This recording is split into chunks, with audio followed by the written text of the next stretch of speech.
Masterkani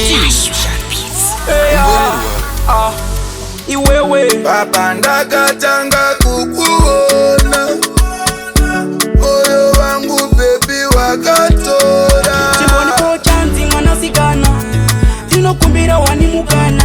Ukamanya neni baby unenge watokeina, kuseti kwako nenge wapinda machena. Chimboni po chanzi mwanasikana, tinokumbira wanimukana. Ukamanya neni baby unenge watokeina, kuseti kwako nenge wapinda machena. Kawandakati chavaneni, iwewe kawandakati chavanewe ndinzwe.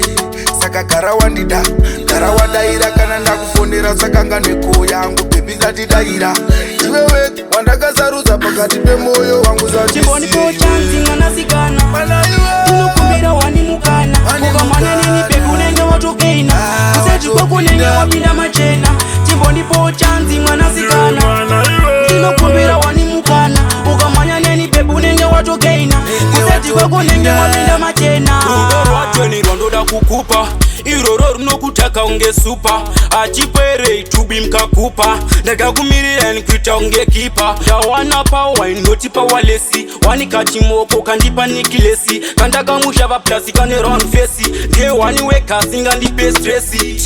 Chimboni po chanzi mwanasikana, tinokumbira wanimukana. Ukamanya neni baby unenge watokeina, kuseti kwako nenge wapinda machena. Chimboni po chanzi mwanasikana, tinokumbira wanimukana. Ukamanya neni baby unenge watokeina, kuseti kwako nenge wapinda machena. Kawandakati chavaneni, iwewe kawandakati chavanewe ndinzwe. Saka garawandida, garawadaira kana ndakufonera saka nganeko yangu baby ngatidaira. Iwewe wandakasarudza pakati pemoyo wangu zati. Chimboni po chanzi mwanasikana, tinokumbira wanimukana. Ukamanya neni baby unenge watokeina, kuseti kwako nenge wapinda machena. Chimboni po chanzi mwanasikana, tinokumbira wanimukana. Ukamanya neni baby unenge watokeina, kuseti kwako nenge wapinda machena.